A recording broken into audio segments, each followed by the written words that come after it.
तो आइए आज हम देखते हैं प्रोटीन की संरचना। प्रोटीन से जुड़े हुए जो बेसिक्स हैं वो हम लोगों ने लास्ट वीडियो में देख लिए हैं। इस वीडियो में हम प्रोटीन की संरचना के बारे में देखेंगे। वास्तव में जो प्रोटीन की संरचना होती है वो बहुत जटिल होती है। इसकी संरचना को 4 शीर्षों के अंतर्गत जो है बांट दिया गया है। प्रोटीन की संरचना जो है 4 प्रकार की होती है।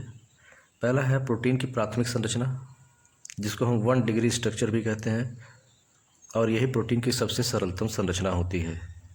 प्रोटीन की प्राथमिक संरचना या प्राइमरी स्ट्रक्चर ऑफ प्रोटीन, या इसी को 1 degree of structure of protein भी कह सकते हैं। दूसरा है प्रोटीन की द्वितीयक संरचना, जो प्राथमिक संरचना से थोड़ी जटिल होती है। इसके बाद है प्रोटीन की तृतीयक संरचना, जिसको हम 3 डिग्री स्ट्रक्चर ऑफ प्रोटीन भी कह सकते हैं, और यह संरचना द्वितीयक संरचना से थोड़ी सी जटिल होती है। इसके बाद आता है प्रोटीन की चतुष्क संरचना, क्वार्टरनरी स्ट्रक्चर ऑफ प्रोटीन, या इसको 4 डिग्री स्ट्रक्चर ऑफ प्रोटीन भी कह सकते हैं, और यह सबसे जटिलतम संरचना होती है प्रोटीन की। यानी कि सबसे सरलतम संरचना प्राथमिक स्ट्रक्चर, और जो सबसे जटिलतम संरचना है वो क्वार्टरनरी स्ट्रक्चर। ठीक है। इसके बाद हम देखते हैं प्राइमरी स्ट्रक्चर ऑफ प्रोटीन। बारी बारी से सभी को देखेंगे। प्राइमरी स्ट्रक्चर ऑफ प्रोटीन या प्राथमिक संरचना जो प्रोटीन की है, इसके बारे में चर्चा करेंगे। तो किसी प्रोटीन के पॉलीपेप्टाइड श्रृंखला में वास्तव में प्रोटीन है क्या? पॉलीपेप्टाइड श्रृंखला ही है। तो किसी प्रोटीन के पॉलीपेप्टाइड श्रृंखला में अल्फा अमाइनो अम्लों के जुड़ने के विशिष्ट क्रम को ही प्राथमिक संरचना कहते हैं। ठीक है, यह बात स्पष्ट हो रही है। किसी प्रोटीन के पॉलीपेप्टाइड श्रृंखला में अल्फा अमाइनो अम्लों के जुड़ने के विशिष्ट क्रम को ही प्राथमिक संरचना कहते हैं। जैसा कि हम लोगों ने इसके पहले वीडियोस में देखा था कि जैसे कुछ इस तरह का कि जैसे एक अमाइनो अम्ल है, और अमाइनो अम्ल को हम लिखते कैसे हैं? जैसे हमने मीथेन ले लिया, सपोज दैट। हम आपको बहुत आसान करके इसको बताने जा रहे हैं, तो इसको ध्यान से समझ लें। जैसे हमने अगर मीथेन का स्ट्रक्चर सभी को पता है CH4। अब हमने क्या किया, एक हाइड्रोजन यहाँ से हटा दें और इस हाइड्रोजन की जगह पर इस कार्बन से जोड़ दें COOH। ये कार्बन हमारा हो गया, और इसे जोड़ दिया हमने। इस एक हाइड्रोजन को हटा के COOH जोड़ दिया, और एक हाइड्रोजन को हटा करके हमने यहाँ पर NH2 ग्रुप लगा दिया। यानी कि अमाइनो ग्रुप भी आ गया और कार्बोक्सिलिक एसिड भी आ गया। ठीक है, तो अब ये जो स्ट्रक्चर हो गया क्या कहलाएगी? अमाइनो एसिड कहलाएगी। अब यहाँ पर 2 हाइड्रोजन है। अब इस एक हाइड्रोजन को अगर दोनों हाइड्रोजन ही रह गए तो ये सबसे simplest amino acid that is glycine कहलाता है ये। यानी कि हमने केवल मीथेन के 2 हाइड्रोजन हटाए यहाँ से और उसको सब्स्टिट्यूट करके हमने क्या किया, 2 फंक्शनल ग्रुप अमाइनो और कार्बोक्सिलिक एसिड लगा दिए, तो ये एक सबसे सिंपलेस्ट अमाइनो एसिड हो गया, जिसको हम क्या बोलते हैं? ग्लाइसिन कहते हैं। अब अगर हम क्या करें, इस ग्लाइसिन के हाइड्रोजन को अगर हम हटाते जाएं तो डिफरेंट टाइप के अमाइनो एसिड्स तैयार हो जाएंगे। तो हम इस H की जगह पर हम क्या करते हैं, एक सिंपल फार्मूला बना देते हैं। COOH यहाँ पे, और यहाँ पर हमने लगा दिया R ग्रुप कर दिया। इस H की जगह पर क्या कर दिया, R, डिफरेंट टाइप के एल्किल ग्रुप्स।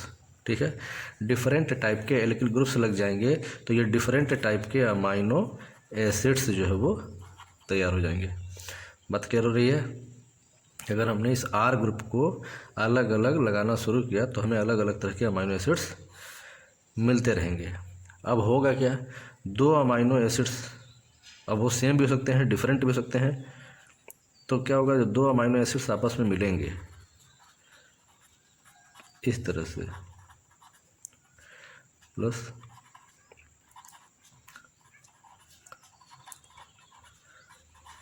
मान लो ये 2 अमाइनो एसिड्स मिलेंगे, तो जब ये 2 अमाइनो एसिड्स जब आपस में मिलेंगे तो इनके COOH ग्रुप और NH2 ग्रुप ये दोनों आमने सामने पड़ेंगे। तो ये क्या करेंगे, COOH से OH और NH2 से H निकल जाएगा, और H2O निकल जाएगा, और ये आपस में जुड़ जाएंगे। NH2 CHR CO NH CH COOH। यानी कि केवल H2O निकाल दिया यहाँ से और जोड़ दिया इसको ऐसा ही, तो यहाँ पे CO, और CO के बाद क्या आ गया, यहाँ पे NH आ गया। ठीक है, तो यानी कि 2 अमाइनो एसिड जब आपस में जुड़ेंगे तो इनको बोलेंगे डाई पेप्टाइड। ठीक है। दो अमाइनो एसिड्स जब आपस में जुड़ेंगे तो क्या बोलेंगे, डाईपेप्टाइड। और जहाँ पर जुड़े हैं तो जो फंक्शनल ग्रुप यहाँ पर तैयार हुआ CONH2 टाइप का है ना, एमाइड, CONH2 एमाइड ग्रुप होता है। तो वैसा ही यहाँ पर हमें देखने को मिला, CONH दिखा, तो बोलेंगे कि क्या है, एमाइड लिंकेज है, एमाइड लिंकेज। एमाइड लिंकेज या इसी को पेप्टाइड लिंकेज भी कहते हैं। ठीक है, एमाइड लिंकेज या पेप्टाइड लिंकेज। तो कई पेप्टाइड बॉन्ड से जब ये जुड़ते चले जाएंगे तो कई तरह के पेप्टाइड्स तैयार भी होते जाएंगे। जैसे दो अमाइनो एसिड आपस में जुड़े तो डाई पेप्टाइड। एक और अगर अमाइनो एसिड आ जाए, चाहे इधर आए चाहे इधर आए, अगर इधर एक अमाइनो एसिड आएगा तो फिर क्या होगा, उस अमाइनो एसिड का सीड बोलो इसके NH2 ग्रुप के सामने पड़ेगा, है ना, और यहाँ से फिर H2 निकल जाएगा। और अगर इधर से आया तो इस दूसरे अमाइनो एसिड का NH2 ग्रुप सामने पड़ जाएगा, तो यहाँ पर जो तैयार होगा वो क्या कहलाएगा, ट्राईपेप्टाइड तैयार हो जाएगा। इसी तरह से जब बहुत सारे अमाइनो एसिड्स आपस में जुड़ जाएंगे तो हमने क्या किया, ये एक अमाइनो एसिड हो गया, ठीक, और इसमें ये दूसरा अमाइनो एसिड और ये तीसरा अमाइनो एसिड, तो तीन अमाइनो एसिड्स हम यहाँ पर देख रहे हैं, तीन अमाइनो एसिड आपस में यहाँ पर जुड़े। अब इसी तरह से अगर कई अमाइनो एसिड्स आपस में जुड़ जाएंगे तो ये जो अब ये अगर नंबर 100 से ज़्यादा हो गया तो क्या बोलेंगे कि ये एक पॉलीपेप्टाइड है, पॉलीपेप्टाइड चेन हो गई। और इसी पॉलीपेप्टाइड चेन का ही नाम क्या होता है, प्रोटीन कहते हैं। ठीक है, ये जो पॉलीपेप्टाइड चेन हो जाएगी और इस पॉलीपेप्टाइड चेन को क्या बोलेंगे, प्रोटीन कहेंगे। और जो ये धागे जैसी संरचना दिख रही है जिससे ये आपस में जुड़ते जा रहे हैं, इसे क्या बोलेंगे, यह वो बॉन्ड है जिससे ये दो अमाइनो एसिड आपस में जुड़ रहे हैं। ठीक है, तो कौन सा बॉन्ड है, ये CONH जो हमने यहाँ दिखाया है। ठीक है, यानी दो अमाइनो एसिड जब आपस में जुड़े तो दोनों के ही हाफ पोर्शन यहाँ पे CO इधर से NH इधर से मिला। ठीक है, ये तो कौन सा लिंकेज हो गया, यानी कि ये एक एमाइड बॉन्ड है, यानी कि एक पॉलीपेप्टाइड चेन में दो अमाइनो एसिड आपस में जिस बॉन्ड से जुड़ते हैं दैट इज एमाइड बॉन्ड। ये सारा क्या है, सबका सब एमाइड बॉन्ड है। ठीक है, तो अब इससे क्या होगा, ये हमारा प्राइमरी, इसी को बोलते हैं प्राइमरी स्ट्रक्चर ऑफ प्रोटीन। तो किसी प्रोटीन के पॉलीपेप्टाइड श्रृंखला में अमाइनो एसिड्स के जुड़ने के विशिष्ट क्रम को ही प्राइमरी स्ट्रक्चर कहते हैं, है ना, प्राथमिक संरचना प्रोटीन की कहा जाता है। इस तरह से कुछ। अब ये अमाइनो एसिड्स क्या हो सकते हैं, सेम टाइप के भी हो सकते हैं और डिफरेंट टाइप के भी हो सकते हैं, और इनके जुड़ते जाने से क्या होगा, इस तरह से मिलेगा। तो किसी जो सबसे पहला अमाइनो एसिड होगा इसका, यानी कि जो NH2 टर्मिनल है वो खाली रह जाएगा, और जो सबसे लास्ट अमाइनो एसिड आएगा उसका COOH खाली रह जाएगा। तो एक लंबी पॉलीपेप्टाइड चेन जिसके एक सिरे पर NH2 ग्रुप फ्री है और लास्ट वाले सिरे पर क्या होगा, COOH ग्रुप फ्री है। तो हम इस एंड को जिधर NH2 ग्रुप फ्री है उसको N टर्मिनल कहते हैं, और इस एंड को जिधर COOH ग्रुप फ्री है उसको C टर्मिनल कहते हैं।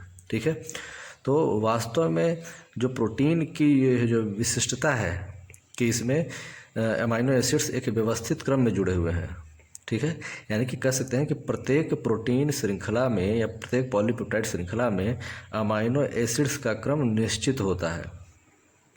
किसी क्रम में प्रोटीन किसी क्या करें, अगर किसी पॉलीपेप्टाइड चेन में अगर अमाइनो एसिड की किसी श्रृंखला में परिवर्तन कर दें, यानी कि A1 यहाँ है, A2 यहाँ है, A3 यहाँ है, तो अगर हम क्या करें, A2 को इधर कर दें, A1 को इधर कर दें, तो इससे क्या हो जाएगा, प्रोटीन के गुणों में बहुत बड़ा परिवर्तन हो जाएगा।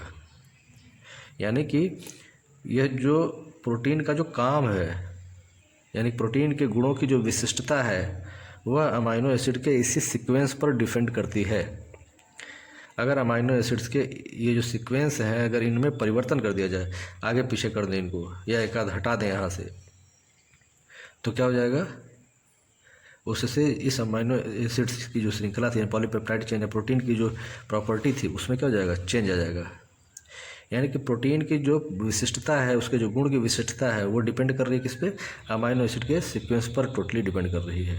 जैसे मान लो अगर यह हीमोग्लोबिन है, अब हीमोग्लोबिन के बारे में जैसे थोड़ा सा मैं बताता हूँ आपको कि हीमोग्लोबिन जो होता है, अब ये सपोज दैट ये हीमोग्लोबिन का पॉलीपेप्टाइड चेन है। हीमोग्लोबिन है क्या चीज़, हीमोग्लोबिन हीमोग्लोबिन ये एक प्रोटीन है। अब हीम और ग्लोबिन दो वर्ड्स हैं यहाँ पे, हम इसको बहुत ज़्यादा नहीं डिस्कस करेंगे, लेकिन फिर भी काम भर की बात बता देते हैं यहाँ पर कि हीमोग्लोबिन, हीम मतलब होता है आयरन, और ग्लोबिन शब्द जो है ग्लोबुलर प्रोटीन से बना है, ठीक है। यानी कि आयरन और प्रोटीन दोनों मिल करके क्या बना लेते हैं, हीमोग्लोबिन बना लेते हैं। अब होगा क्या, ये हीमोग्लोबिन है और इस हीमोग्लोबिन में जो है 574 अमीनो एसिड्स होते हैं। हीमोग्लोबिन में 574 अमीनो अम्ल होते हैं और इन सभी का क्रम निश्चित है, और इनके क्रम में अगर परिवर्तन हो जाए, इनके क्रम में क्या हो, परिवर्तन हो जाए, इंटरचेंज हो जाए, एक जगह ही अपनी बदल ले अगर, तो क्या होगा, जब इस क्रम में परिवर्तन हो जाएगा तो हीमोग्लोबिन जो है उसको हम कहेंगे कि यह अब दोष युक्त हो गया है। कैसा हो गया है, यह दोष युक्त हो गया है। तथा इस हीमोग्लोबिन की जो ऑक्सीजन को कैरी करने की टेंडेंसी थी, हीमोग्लोबिन क्या करता है, हीमोग्लोबिन ऑक्सीजन कैरी करता है। सांस के द्वारा जो ऑक्सीजन गैस ली जाती है, उस ऑक्सीजन गैस को हीमोग्लोबिन क्या करता है, अपने से बाइंड कर लेता है और बाइंड करके कोशिकाओं तक पहुंचाने का काम करता है। अब अगर हीमोग्लोबिन के अमीनो एसिड के जो क्रम में परिवर्तन हो गया तो उससे हीमोग्लोबिन हमारा कैसा हो गया, दोष युक्त हो गया। अब यह O2 के वाहक की जो क्षमता इसकी थी वह क्या हो गई, समाप्त हो गई। अगर ऐसा हो गया तो एक रोग डेवलप हो जाता है व्यक्ति में, जिसको बोलते हैं sickle cell anaemia. Sickle cell anaemia नामक रोग हो जाएगा, ठीक है।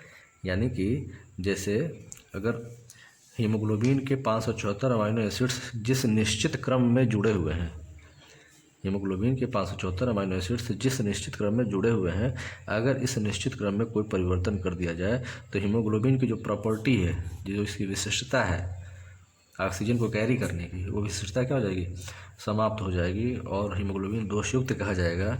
और ऐसा हो गया तो हीमोग्लोबिन की O2 वाहक की जो क्षमता है वह समाप्त हो जाती है और यह रोग जो है सिकल सेल एनीमिया नामक रोग कहलाता है, ठीक है। तो अगर हमारे एग्ज़ाम में स्ट्रक्चर ही केवल पूछता है तो हम इसकी चर्चा नहीं करेंगे, है ना, लेकिन ये प्रश्न एग्ज़ाम में बन सकते हैं, ठीक है। हीमोग्लोबिन या किसी प्रोटीन की विशिष्टता से क्या अभिप्राय है, तो विशिष्टता से जब अभिप्राय पूछा जाएगा तो बताएंगे कि प्रोटीन में क्या है, अमीनो एसिड्स का जो क्रम है वह एक निश्चित क्रम है और इसी निश्चित क्रम की वजह से ही वह एक विशिष्ट गुण प्रदान करता है, ये विशिष्ट गुण प्रदर्शित करता है कोई भी प्रोटीन। लेकिन अगर उस प्रोटीन के अमीनो अम्लों के अगर सीक्वेंस को अगर चेंज कर दिया जाए तो वह प्रोटीन जो है दोषयुक्त हो जाएगा और वह अपना जो विशिष्ट गुण था वह खो देगा, ठीक है। तो उसमें हम एक एग्जांपल के तौर पर हीमोग्लोबिन को एक्सप्लेन कर सकते हैं, ठीक है। तो अगर प्रोटीन की संरचना पूछता है तो केवल हम उतनी ही बातों को बताएंगे, इस उदाहरण को डिस्कस नहीं करेंगे, वहाँ पर किसी कोई ज़रूरत नहीं है क्योंकि अनावश्यक रूप से काफ़ी लेंदी हो जाएगा। तो प्रोटीन की संरचना अगर पूछता है तो चूँकि हमें चारों संरचनाएं बतानी हैं और आगे की संरचनाएं और जटिल होने वाली हैं, तो इसलिए इन सारी चीज़ों को नहीं बताएंगे वहाँ पर। हाँ, अगर अतिरिक्त रूप से अगर ऐसा कोई प्रश्न पूछा गया तो हम इसके जवाब कैसे लिखेंगे वो हमने यहाँ पर आपको बता दिया है, ठीक है। तो इस पैराग्राफ को वहाँ पर ऐड कर लीजिएगा कि वास्तव में अमीनो अम्लों का यह निश्चित क्रम ही प्रोटीन को विशिष्ट गुण प्रदान करता है। यदि इस क्रम में केवल एक ही अमीनो एसिड की स्थिति परिवर्तित हो जाती है तो प्रोटीन के समस्त गुण परिवर्तित हो जाते हैं, ठीक है। इसके साथ ही एक और उदाहरण छोटा सा बताऊँगा आपको, उसको भी आप प्रोटीन की संरचना जब पूछा जाएगा तो उसमें ऐड नहीं करेंगे, जानते रहिएगा, क्योंकि ये अलग से अगर प्रश्न बन करके आता है तो हम इसका जवाब दे सकेंगे। एक और उदाहरण के माध्यम से इसी बात को समझाना चाहूँगा कि जो अमीनो अम्लों का विशिष्ट क्रम है वह प्रोटीन को विशिष्ट गुण प्रदान करता है। तो ह्यूमन पैंक्रियाज जो है इंसुलिन नामक हार्मोन जो है सिक्रीट करता है। तो सर्वप्रथम जो है प्रोटीन की प्राथमिक संरचना को बताने के लिए ब्रिटिश वैज्ञानिक फ्रेडरिक सेंगर ने क्या किया था, प्रोटीन की संरचना को ज्ञात किया था, इंसुलिन नामक प्रोटीन की संरचना को, ठीक है। इंसुलिन नामक प्रोटीन की संरचना को सर्वप्रथम फ्रेडरिक सेंगर नामक वैज्ञानिक ने ज्ञात किया था, जिसके लिए इनको 1958 में नोबेल पुरस्कार भी प्राप्त हुआ था। 1958 में फ्रेडरिक सेंगर को नोबेल पुरस्कार भी प्रदान किया गया था, क्योंकि इन्होंने इंसुलिन नामक हार्मोन, जो कि एक प्रोटीन है और इसको क्या बोलते हैं, स्मॉलेस्ट प्रोटीन भी कहते हैं, इसकी संरचना का अध्ययन किया था। ठीक है, इंसुलिन को स्मॉलेस्ट प्रोटीन इसलिए कहते हैं क्योंकि 100 से ऊपर की पॉलीपेप्टाइड श्रृंखला को ही प्रोटीन कहा जाता है, लेकिन इंसुलिन में केवल और केवल 51 अमाइनो एसिड्स हैं। 51 अमाइनो एसिड से ही केवल पाए जाते हैं इंसुलिन में, और यह एक प्रोटीन स्ट्रक्चर है। ठीक है, इंसुलिन की जो संरचना है, इस इंसुलिन की संरचना में ये जान लेते हैं कि इंसुलिन में 2 पॉलीपेप्टाइड श्रृंखलाएं होती हैं। एक होता है पॉलीपेप्टाइड श्रृंखला ए और एक होता है पॉलीपेप्टाइड श्रृंखला बी। पॉलीपेप्टाइड श्रृंखला ए में अमाइनो एसिड्स ऐसे जुड़े रहते हैं आपस में, और इनकी संख्या होती है 21। कितनी होती है? 21 अमाइनो एसिड्स। यानी कि चेन ए में 21 अमाइनो एसिड्स होते हैं और चेन बी में 30 अमाइनो एसिड्स होते हैं। तो टोटल 51 अमाइनो एसिड्स होंगे। 2 अमाइनो एसिड्स की श्रृंखलाएं होंगी, 2 पॉलीपेप्टाइड श्रृंखलाएं होंगी, एक 21 अमाइनो एसिड की और एक 30 अमाइनो एसिड्स की। ठीक है, तो 21 और 30 अमाइनो एसिड्स की श्रृंखलाएं हैं ये। फिर अभी श्रृंखला को बहुत लंबा तो नहीं बना सकते, लेकिन इतना जाने, इसको हम क्या करते हैं, ऐसे ऐसे कर दे रहे हैं। ठीक है, उससे से हमें अंदाज़ा हो जाएगा कि श्रृंखला कितनी लंबी होगी। ठीक है, यहाँ पर वैसे डॉटेड दिखा दे रहे हैं, डॉट समझ जाएंगे, क्योंकि इस पे 21 या 30 तो नहीं बन पाएगा।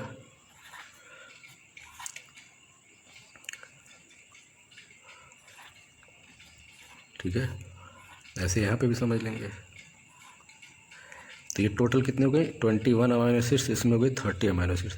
तो जो यहाँ पर 7वां अमाइनो एसिड्स एक होता है सिस्टीन, यह नाम लिख देता हूँ, CYSTEINE। सिस्टीन अमाइनो एसिड है एक। Cysteine amino acids 7th position पर। तो 1 2 3 4 5 6 7 हम एक गिन के दिखा दे रहे हैं आपको। 7th ये हो गया, 1 2 3 4 5 6 7, ये 7th ये हो गया। तो 7th अमाइनो एसिड्स इसका, और इसका भी 7th अमाइनो एसिड, दोनों ही क्या है, सिस्टीन नामक अमाइनो एसिड है। और ये दोनों जो है डाइसल्फाइड बॉन्ड से ऐसे आपस में जुड़े रहते हैं। ये दोनों आपस में डाइसल्फाइड बॉन्ड, कौन सा बॉन्ड? डाइसल्फाइड बॉन्ड से ये दोनों आपस में जुड़े रहते हैं। क्लियर है? लिख देता हूँ यहाँ पे, डाइसल्फाइड बॉन्ड। एग्जाम में आता है ये कभी कभी ऑब्जेक्टिव क्वेश्चन में, निम्न में किस में डाइसल्फाइड लिंकेज, डाइसल्फाइड बॉन्ड पाया जाता है? तो याद रखेंगे, इंसुलिन नामक जो हार्मोन है, जो प्रोटीन है, उसी में डाइसल्फाइड लिंकेज पाया जाता है। ठीक है, पोजीशन वगैरह तो नहीं पूछता है वैसे, लेकिन मैं आपको बता दे रहा हूँ कि 7वां अमाइनो एसिड इसका भी सिस्टीन है, 7वां इसका भी सिस्टीन है, दोनों के बीच में डाइसल्फाइड बॉन्ड है। हाँ, ये अलबत्ता पूछा कि डाइसल्फाइड बॉन्ड जो है ये किस अमाइनो एसिड्स के बीच में पाया जाता है, तो दोनों क्या है, सिस्टीन अमाइनो एसिड। इस तरह से इसका जो 19वां अमाइनो एसिड होगा, इस वाले का, इसका 20वां और इसका 19वां अमाइनो एसिड,